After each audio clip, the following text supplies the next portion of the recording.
Hi, so now today we are going to study the physics topic, banking of roads. This is a quite very good topic जिसमें हमारे को बहुत ज़्यादा confusions भी होती है और हमारे को बहुत ज़्यादा मुश्किल भी लगता है वाला topic sometimes. So today I am here to make this topic easy for you. So हमारा जो टॉपिक होता है ना, उसका जो डेफिनेशन होता है वो सबसे ज़्यादा इंपॉर्टेंट चीज़ होती है. तो देखो इसमें क्या है बैंकिंग ऑफ रोड्स में. It is a phenomena of raising, मतलब उठना. outer edge of the curved road above the inner edge is called banking of roads. Banking of roads का मतलब ये होता है जब भी कोई आपकी कर्व्ड जगह होती है ना, जैसे कि एक राउंड अबाउट, एक पहाड़ी. जब आप माउंटेन्स में जाते हो ड्राइव करते हुए तो आपको बहुत सारी जगह मिलेगी. आपने अगर कभी नोटिस किया होगा, अगर आप पहाड़ों पे कभी बारिश पे गए होंगे तो ये एक पहाड़ होता है और इसकी कर्व्ड में एक सड़क होती है. जितना भी पानी होता है ना, वो सारा का सारा इस कॉर्नर पे आ जाता है. वो कभी पूरी सड़क पे आता ही नहीं है, वो कॉर्नर पे ही आ जाता है. क्यों? क्योंकि उसका ये वाला जो सीढ़ी होती है ना, ये वाली चीज़ होती है ना, ये थोड़ी ऊपर को अपलिफ्ट होती है और ये नीचे को अपलिफ्ट होती है. हम समझने वाले ये क्यों होता है. तो देखो इसका आंसर क्या है, सिंपल सा. अगर कोई भी एक गाड़ी होगी और एक सिंपल से कर्व्ड रोड पे जा रही होगी, मतलब अभी कुछ बैंकिंग ऑफ रोड नहीं किया, अभी कुछ उठाया नहीं है, अगर सिंपल सी गाड़ी जा रही होगी ऐसे सीधी सीधी सीधी, जैसे उसने कर्व आया वैसे वो ना स्किट हो जाएगी. वो चल रही है 100 किलोमीटर पर आवर की स्पीड से और उसने जैसे ही मारा तो या तो फिर ड्रिफ्ट करके उधर को चले जाएगी और या तो फिर सीधा ऐसे को चले जाएगी. तो अगर हमारे को किसी चीज़ को सीधा नहीं भेजना है, हमारे को इधर को भेजना है. देखो समटाइम्स साइंस जो है बहुत ज़्यादा इम्पोर्टेंस प्ले करती है. तो हमारे को अगर किसी गाड़ी को इस तरफ को भेजना है, कर्व इस तरह को भेजना है, पर लेकिन वो सीधा जा रही है, तो हमारे को इसका सोल्यूशन निकालना पड़ेगा. इसलिए साइंटिस्ट ने इसका सोल्यूशन निकाला कि हम एक एज को थोड़ा सा बड़ा कर देते हैं ताकि जो रोड होगी, फिर से समझते हैं, अभी बैंक्ड रोड है, मतलब इसकी जो ऊंचाई है वो थोड़ी सी ये वाली साइड जो है, ये वाली साइड है सारी ऊंची है. ठीक है, इतनी अब नोटिसेबल नहीं होती ऊंची. अब क्या होगा, फ्रिक्शन होगी. अब यहाँ से जो कोई भी गाड़ी आएगी, एक गाड़ी आई यहाँ से और ये सीधी चले जाएगी, एक पर्टिकुलर स्पीड से चले आएगी. अगर आप फुल स्पीड में एकदम 100, 200, 300, 400 जितनी स्पीड में हो, अगर आप उतनी स्पीड पे हो तब तो सीधा ही जाएगी, वो तो पता ही है, क्योंकि फ्रिक्शन तो लग ही नहीं रही ना, आपके टायर्स तो बिल्कुल फ्रिक्शन ही नहीं कर रहे. इसलिए बोला जाता है कि कर्व्स में भी अगर स्कूटर वगैरह होता है तो 20 किलोमीटर पर आवर की स्पीड से करो, 10 किलोमीटर पर आवर की स्पीड से करो, वरना फिर स्कूटर ड्रिफ्ट स्किट हो जाता है. तो इसलिए जो कर्व्स होते हैं उनको थोड़ा सा ऊपर में आ जाता है ताकि इन सब चीज़ों का कोई बंदा बेवकूफ़ भी हो तो फिर इन सब चीज़ों को प्रिवेंट कर सके. तो अभी हम ना एक इक्वेशन पढ़ेंगे, मतलब इसका जो बैंकिंग ऑफ रोड का जो सोल्यूशन होगा ना, वो ये होगा कि बंदे को अपनी गाड़ी कितनी स्पीड में रखनी चाहिए, उसकी वेलोसिटी कितनी होनी चाहिए ताकि वो जो गाड़ी है उस स्पीड तक ही रहे, उस मैक्सिमम स्पीड तक ही रहे. वन फिर अगर उस मैक्सिमम स्पीड से 1 मीटर पर सेकेंड भी ऊपर हुई तो फिर वो स्किट हो जाएंगी. सब देखो फिनोमिना, अब हमने फिर से पढ़ते, phenomena of raising outer as, मतलब बाहर वाली साइड को हमने उठा दिया, रेज कर दिया, इंक्लाइन कर दिया, of curved road above the inner as is called banking of road. अब देखो एक सिंपल सा डायग्राम से समझते हैं. अभी मैंने यहाँ पे एक डायग्राम बनाया, ये ग्रे कलर की जो आपको चीज़ दिख रही है ना, ये हमारी है रोड, दिस ग्रे थिंग. ठीक है, अब इसके ऊपर मैंने कार बनाई, थोड़ी गंदी बनी है कार. ठीक है, जब वो गाड़ी जा रही होगी, ये गाड़ी ऐसे ऊपर को नहीं जा रही है, ये गाड़ी ऐसे कर्व में जा रही है. ठीक है, तो फिर जब ये गाड़ी कर्व में जा रही थी तो फिर क्या हुआ, तो फिर इसने क्या किया, इसके ऊपर जो फोर्स लग रही है, अब हमने इस कार के ऊपर जितने फोर्स लग रहे हैं ना सारी बना लेते, क्योंकि हमने 4th चैप्टर में ये सीखा कि जितने फोर्सेज है ना सारी बना लो.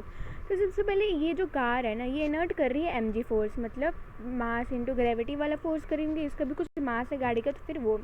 और यहाँ पे हम बना लेते थीटा एंगल, एक एंगल बना लेते थीटा, क्योंकि इंक्लिनेशन है और यहाँ पे डाउन है, तो फिर यहाँ पे एक थीटा एंगल बन गया.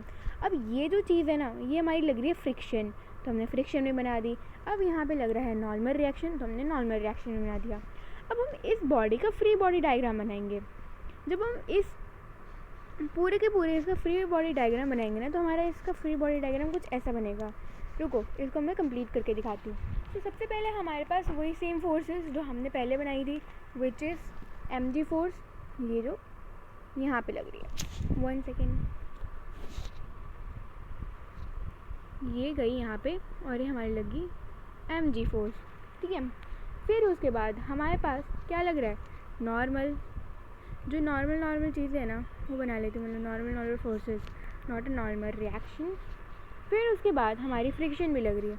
अब हम फ्रिक्शन को ले लेते हैं एफ कॉस थीटा। अब आपने अपने वेक्टर्स वाले चैप्टर में पढ़ा होगा, जो ऐसे जा रही होती है उनको कॉस थीटा लेते हैं, जो उनको ऐसे जा रहे होते हैं उनको हम साइन थीटा लेते हैं, ठीक है। तो फिर हमने भी वही सेम चीज़ की, हमने इसको ले लिया दिस एफ कॉस थीटा। अब देखो मैंने इसमें फ्री बॉडी डायग्राम में इसको जो एम है मैंने गाड़ी को ले लिया, एम से मास ऑफ द गाड़ी, और इसको मैंने इतनी सारी फोर्सेस दे दी। अब इसको हम फ्री बॉडी डायग्राम देखो मैंने आपको क्या क्या समझाया है, देखो दिखाती हूँ आपको। सबसे पहले बहुत कॉम्प्लिकेटेड लग रहा होगा, सबसे पहले हमने नॉर्मल वाली जो नॉर्मल फोर्स और ये एम जी वाली लगा ली, ठीक है। अब हमारे को थीटा क्या दिया हुआ था, यहाँ पे एक थीटा दिया हुआ था। अब थीटा इसका ऑल्टरनेट इंटीरियर एंगल ये वाली थीटा के, तो इसको हमने यहाँ पे लिख दिया। अब अगर ये वाली चीज़ थीटा होगी, ये वाली चीज़ थीटा होगी, तो फिर हमारा ये वाला एंगल भी थीटा हो जाएगा, ये हो जाएगा 90 माइनस थीटा। अगर 90 माइनस थीटा हो जाएगा तो ये भी क्या हो जाएगा, थीटा। तो इन दोनों को हमने थीटा लिख दिया। फिर उसके बाद हमारा आ जाता है, मैं आपको फिर से आपको इसको इरेज करके समझाती हूँ। जब हम इसको थीटा ले लेंगे,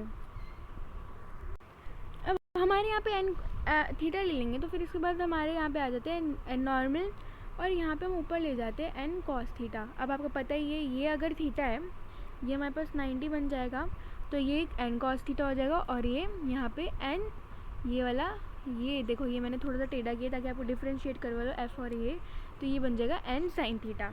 अब सेम यहाँ पे भी फील हो रहा है, फ्रिक्शन है यहाँ पे मैंने फ्रिक्शन बनाई थी ऊपर, तो फ्रिक्शन का हमारे पास यहाँ पे थीटा है, तो फ्रिक्शन का ये बेस हो जाएगा, तो ये हमारा एफ कॉस थीटा और ये नीचे एफ साइन थीटा।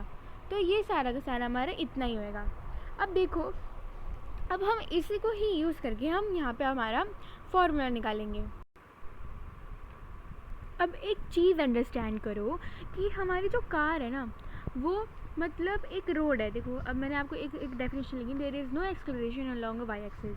अब हमारी जो कार है ना ये ऐसे सीधी चल रही है, ये मतलब अज्यूम कर लो कि अभी एक कार है, ये ना हमारी सीधी चल रही है, एक सड़क पे चल रही है, उसके टायर्स जो है वो सड़क पे लगे हुए हैं, चिपके हुए हैं, कंटेक्ट फोर्स हो रही है।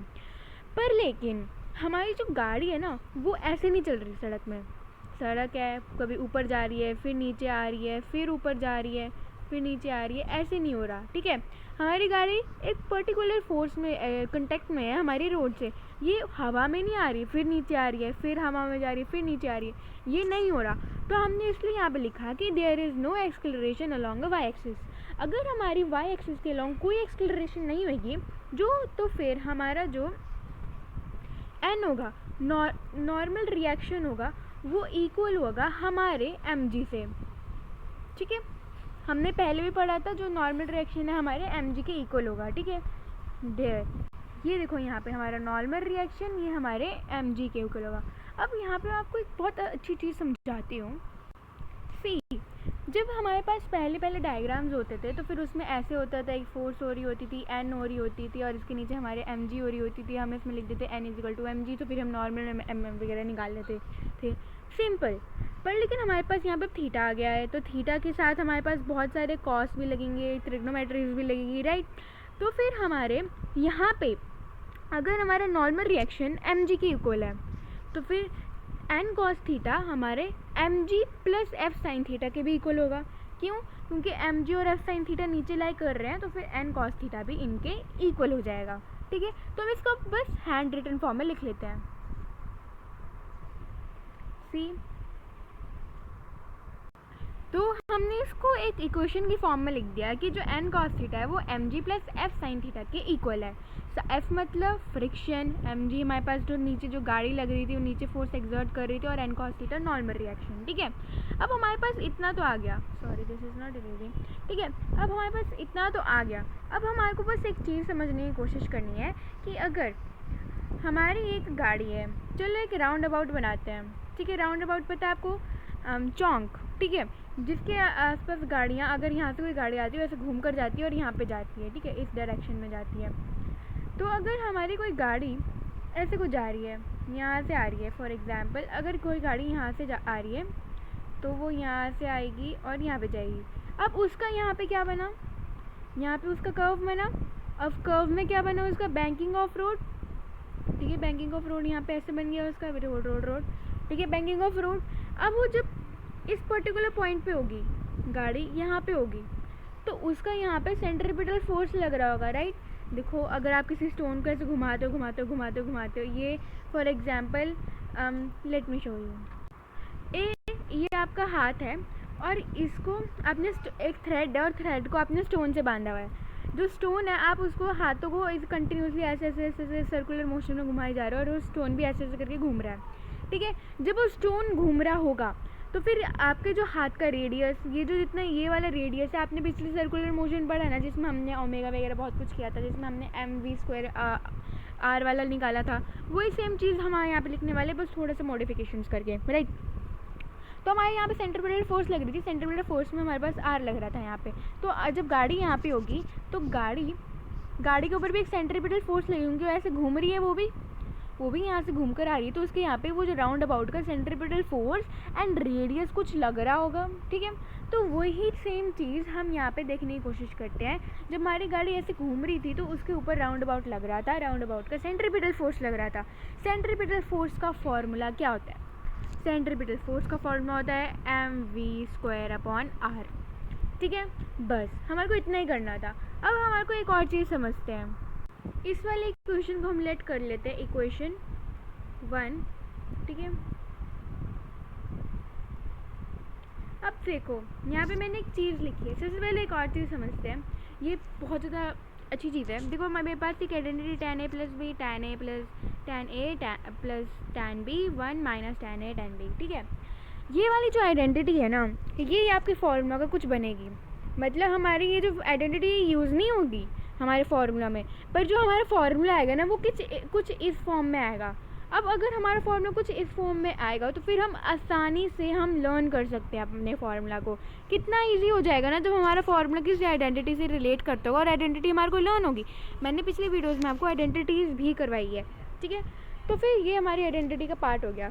बस अब हम चलो नेक्स्ट करते हैं।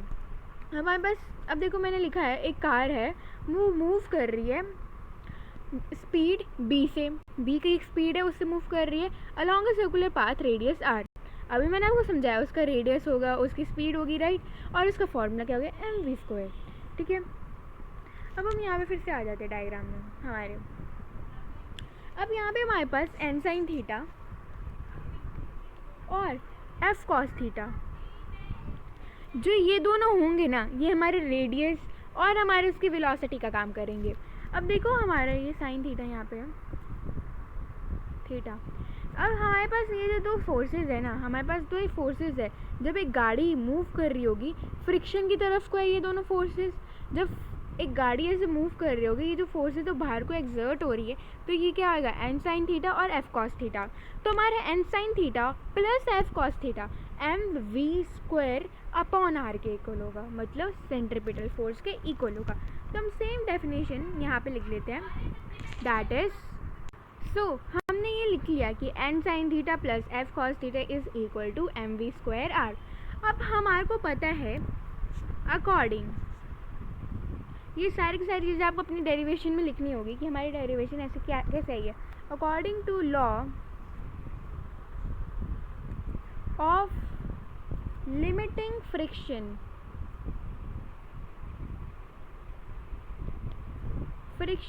ठीक है, हमारा लॉ ऑफ लिमिटिंग फ्रिक्शन क्या कहता है, जो हमारी फ्रिक्शन होगी वो इक्वल होगी न्यू मल्टीप्लाई बाय n, ठीक है।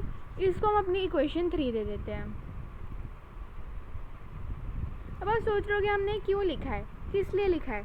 अब देख लो हमारे यहाँ पे दोनों इक्वेशंस में फ्रिक्शन यूज़ हो रही है। ये देखो फर्स्ट इक्वेशन ये है, यहाँ पे फ्रिक्शन आ रही है, सेकेंड इक्वेशन है, यहाँ पे फ्रिक्शन आ रही है। अब ये जो दोनों इक्वेशंस है ना, इसमें हम f की वैल्यू न्यू n लिख देंगे, ठीक है। अब जब हम इन दोनों में न्यू n लिखेंगे तो हमारे पास ये इक्वेशंस आएंगी। अब हम आराम से समझते हैं, हमने ये दो इक्वेशंस बना दी, ठीक है, जिसमें हमने un लगा लिया इसमें और इसमें भी un लगा लिया। जो हमारी फर्स्ट इक्वेशन थी उसमें हमने ये वाला लगा लिया, सेकेंड इक्वेशन थी उसमें हमने ये un लगा लिया, ठीक है। बस इतना सिंपल सा था। अब उसके बाद हमारे को ना एक बहुत ही इंटरेस्टिंग चीज़ करनी है। जो हमारे पास इक्वेशन 4 है ना, ये वाली इक्वेशन 4, इस वाली क्वेश्चन 4 से ये जो जितना भी कॉस है ना, ये सारा हमने उठा के उधर डाल लेना है, यहाँ पे डाल लेना है, और n की वैल्यू हमने निकाल देनी है। और वो ही n की वैल्यू हमने क्या कर लेनी है, यहाँ पे जाके n में डाल देनी है। मतलब n की वैल्यू जो भी आएगी इस वाली क्वेश्चन से, वो हमने n की वैल्यू इस वाले में क्वेश्चन 5 में डाल देनी है। फिर उसके बाद मैं आपको बताती हूँ इसमें क्या करना है। सो अज्यूमिंग इन इक्वेशन 4 में क्या है हमारे पास जो इक्वेशन थी ना, उसमें हमारा ये जो था, देखो आपको अगर हम ये वाले पोर्शन को उठा के इधर ले जाएं और यहाँ पे n कॉमन ले ले, फिर से वापस यहाँ पे भेज दे, इधर भेज दे, फिर हमारे पास एक बहुत अच्छी चीज़ मिल जाएगी। चलो मैं आपको शो करके दिखाती हूँ। सबसे पहले हमने क्या किया, n cos थीटा लिया, जो un वाला पोर्शन था यहाँ पे माइनस हो जाएगा, सॉरी un नहीं, न्यू वाला पोर्शन यहाँ पे आएगा और साइन थीटा बन जाएगा, यहाँ पे साइन थीटा आ जाएगा, इज़ इक्वल टू mg। यहाँ पे बस mg बच जाएगा। दिखाती हूँ यहाँ पे, ये देखो, अगर हम इस वाले पोर्शन को फिर से मैं आपको अलग से हाईलाइट करके दिखाती हूँ। अगर हम ये वाला पूरा पोर्शन इसको उधर ले जाएं और ये यहाँ पे प्लस का है, ये देखो यहाँ पे प्लस का है, वहाँ पे जाके माइनस का हो जाएगा, और यहाँ पे सिर्फ इस वाली साइड RHS वाली साइड, मेरे हिसाब से RHS वाली साइड में mg बचेगा। तो हमारे पास ये mg बच गया। अब हमने क्या किया, इस वाले क्वेश्चन से ना हम यहाँ पे इक्वल्स टू लगा लेते हैं ताकि लगे कि ये कंटिन्यूस में नहीं है, इक्वल्स टू। अब इधर से हमने ये वाला n कॉमन ले लेना है। चलो ले लेते हैं, n कॉमन लिया तो हमारे पास बचा cos theta minus mu sine theta bracket close is equal to mg। Sure, हमने यहाँ पे n कॉमन ले लिया। अब हम क्या करेंगे, अब हम इसको यहाँ पे भेज देंगे वापस, हमने इससे फ़ायदा निकाल लिया और इधर भेज देंगे। अब हमने क्या किया, ये n ले लिया और इसको mg, वो उधर मल्टीप्लाई हो रहा है तो यहाँ पे आके क्या हो जाएगा, divide, cos theta minus mu sine theta. अब हम इसको ले लेंगे इक्वेशन 6, ठीक है। अब ये हमारे पास 5 आ गया। अब ये जो n की वैल्यू है ना, हम इसमें डाल देंगे ये वाली इक्वेशन में, ठीक है। चलो डालना शुरू करते हैं।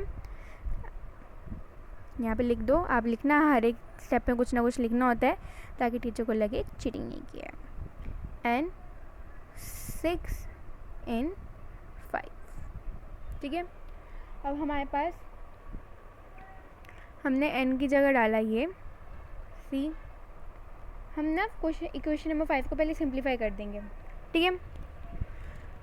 इक्वेशन नंबर 5 को हम सिंप्लीफाई कैसे करेंगे, जैसे हमने पहले ऊपर n कॉमन लिया था ना, अब यहाँ पे ऑलरेडी यहाँ पे प्लस में है, ये देखो यहाँ पे ऑलरेडी यहाँ पे प्लस में, तो हम यहाँ पे n कॉमन ले लेंगे और n कॉमन लेके फिर से इसको नीचे भेज देंगे, फिर हम n की वैल्यू डालेंगे। चलो शुरू करते, पहले हम सिंप्लीफाई करेंगे। फर्स्ट ऑफ ऑल यहाँ पे लिख देंगे सिंप्लीफाइंग इक्वेशन 5, सिंप्लीफाइंग इक्वेशन 5 लिख दिया। अब हम क्या करेंगे, n कॉमन ले लेंगे, हमारे पास क्या बच जाएगा, sine theta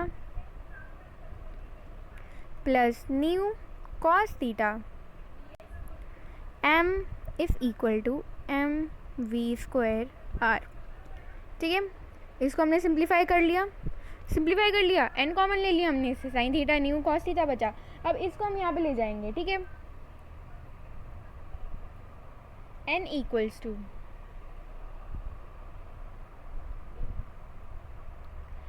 mv² upon r है, r में मल्टीप्लाई कर देंगे हम अपनी ये वाली equation, that is sine theta plus mu cos theta. हो गया, डाल दिया। अब हम n की वैल्यू डाल देते हैं। इस वाले क्वेश्चन में हम डाल लेंगे n की वैल्यू क्या आई थी, ये, और सेम उठा के ये कॉपी पेस्ट कर लेते हैं। सी हो गया हमारा, यहाँ पे हमने n की जगह ये डाल दिया और ये एज इट इज़ रहने दी। वैसे हम क्या कर सकते थे, ये जो साइन थीटा को उधर ले जाने की, ये वाला जो साइन थीटा है ना, इसको हमने जैसे ऊपर ये वाली चीज़ को हमने यहाँ पे, अगर हम यहाँ पे रहने देते फिर भी ईजी हो जाता काम, पर फिर भी चलो छोड़ो। अब हमारे को यहाँ पे बहुत अच्छी चीज़ दिख रही है काटने के हिसाब से, ये m इस वाले m से कट जाएगा, राइट, यहाँ पे कट गया। अब हम क्या करेंगे ना, पूरी की पूरी क्वेश्चंस को वहाँ पे ले जाएंगे। हमारे को देखो v की वैल्यू चाहिए, भूल तो नहीं गए आप सब, हमारे को v की वैल्यू चाहिए, मतलब जो हमारी मैक्सिमम स्पीड होगी, हमारे को कर्व मोड में चाहिए होगी मैक्सिमम स्पीड। इसके बाद अगर हम ऊपर नीचे हो गए तो हम स्किट कर जाएंगे, ठीक है। हमारे को वैल्यूज़ डालनी है क्वेश्चन में, क्वेश्चन में हमारे को ये वाली वैल्यूज़ डालनी है, रेडियस की, वेलोसिटी की, थीटा की, न्यू की, फ्रिक्शन के कोफिशिएंट की, फिर उसके बाद हमारा हो जाएगा। पर लेकिन आपको भूलना नहीं है कि हमारे को वी की वैल्यू निकालनी है, राइट। अगर क्वेश्चन करते करते से भूल जाओ कि आपको डालना क्या है। चलो एनीवेज, सो हमारा यहाँ पे मेन मोटिव क्या था। अब हम ना फिर से ये वाली चीज़ को आपको अगर करना भी नहीं है तो नहीं, मैंने एक ब्लंडर कर दिया कि मैंने साइन थीटा को नीचे लिया, मेरे को फिर से ऊपर लेके जाना पड़ेगा। अब मैं इसको फिर से करेक्ट करके देती हूँ। ईजी पीजी लेमन स्क्वीजी, मैंने इसको उधर जाके ऊपर शिफ्ट कर दिया। हमारे पास यहाँ पे वी स्क्वायर अपॉन आर बचा है। अब हमारे को वी की वैल्यू निकालनी है तो हमारे को आर भी उधर शिफ्ट करना होगा। सॉरी, यहाँ पे एम नहीं आएगा, तो यहाँ पे I thought video is just over, तो यहाँ पे m की वैल्यू नहीं आएगी, सी, ठीक है। अब हम फास्ट करते हैं इस क्वेश्चन को। अब हमने इस वाले को इफ में क्या किया है, स्टेप में ये जो r की वैल्यू है ना उठा के यहाँ पे डाल दी, मतलब सॉरी ऊपर चले गए, तो यहाँ पे मैंने नेक्स्ट क्वेश्चन में ये लिख दिया सी। अब हम क्या करेंगे, जो न्यूमरेटर है और डिनोमिनेटर है ना उसको कॉस थीटा से डिवाइड करेंगे। अब देखो यहाँ पे अगर हम कॉस थीटा को डिवाइड करेंगे तो हमारे पास tan बन जाएगा, तो हम वही करते हैं सी। अब मैंने इसको कॉस थीटा से डिवाइड कर दिया, यहाँ पे भी sine by cos, cos by cos, cos by cos, sine by cos. अब मैंने इसको जब किया तो फिर sine by cos tan, cos by cos काट के यू, कॉस बाय कॉस यहाँ पे 1 आ जाएगा, माइनस कॉस थीटा यहाँ पे टैन आ जाएगा, इस इक्वल टू वी स्क्वायर। यहाँ पे आर जी की तरह रहेगा, आर जी से अगर हम डिवाइड नहीं करेंगे तो भी चलेगा, क्योंकि अब मैं आपको कुछ शो करती हूँ। अगर हमारे को 2 मल्टीप्लाई 5 किया है और हमारे को अगर इसको 3 से डिवाइड करना है तो हम क्या करेंगे, 2 कर लेंगे। हम इसको ऐसे भी लिख सकते हैं ना 5/3। वही सेम चीज़ किया मैंने आर जी के साथ, कंफ्यूज मत होना प्लीज़। वही सेम चीज़ है यहाँ पे आर जी के साथ की है, मैंने आर जी में यहाँ पे नहीं किया कॉस थीटा के साथ डिवाइड, क्योंकि मैंने ऑलरेडी उसके साथ जो मल्टीप्लाई हो रहा था उसके साथ कर दिया, ठीक है। अब हम यहाँ पे v है, हमारे को v स्क्वायर नहीं निकालना है, हमारे को v निकालना है, तो हम क्या करेंगे, अंडर रूट डाल लेंगे। तो फिर हमने अंडर रूट को उधर शिफ्ट कर दिया और हमारा आंसर आ गया। अब यहाँ पे न्यू के साथ एल लगाए, क्योंकि लिमिटिंग फ्रिक्शन थी, हमने ऊपर लिखा था अकॉर्डिंग टू लिमिटिंग फ्रिक्शन। अब सी, अब मैंने आपको बोला था कि कुछ रिलेट करना, हमारा जो आंसर आएगा टैन के फॉर्म में आएगा कि tan a plus tan b 1 minus tan b tan a, ठीक है।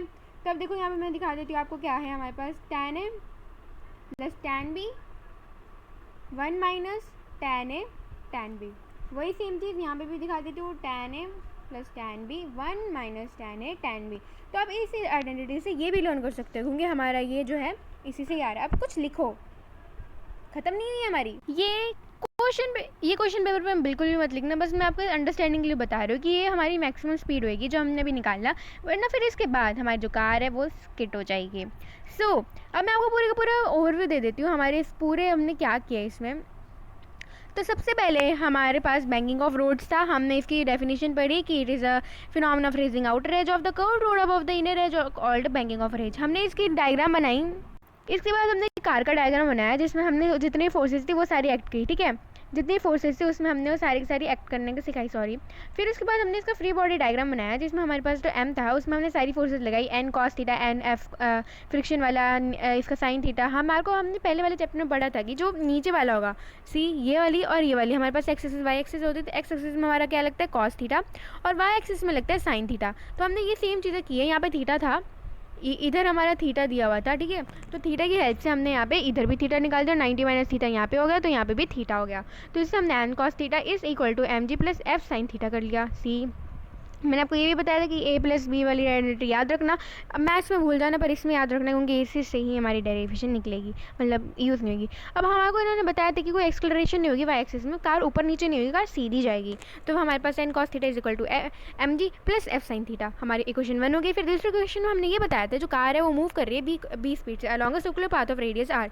आर हमारा रेडियस होगा, वो जो हमारी पहाड़ी या कोई भी राउंड अबाउट जो चंडीगढ़ में लगे होते हैं, ठीक है।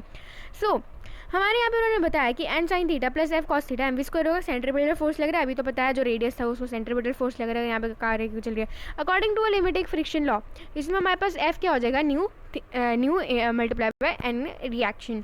तो हमने थर्ड को 1 में डाला तो फिर हमारे पास ये इक्वेशन बनी, और हमने फोर्थ को भी इसमें डाल दिया, सॉरी फर्स्ट को हमने इसमें डाला। यार देखो ना, जो फर्स्ट वाली इक्वेशन है उसको हमने ये इसमें थर्ड में डाल दिया, तो थर्ड वाली इक्वेशन फर्स्ट में डाल दी और थर्ड वाली इक्वेशन सेकंड में डाल दी। अब हमने जो निकाले जो एफ़ की जो जहाँ पे वैल्यू होगी F mu N cos theta है। अब हमने इनको इक्वेशन 4 को सॉल्व किया, इक्वेशन 4 से हमने एन की वैल्यू निकाली और एन की वैल्यू हमने सीधे इक्वेशन 5 में डाल दी। जब हमने एन की वैल्यू इसमें डाली, ये हमारा एक 9th क्लास में वो होता था,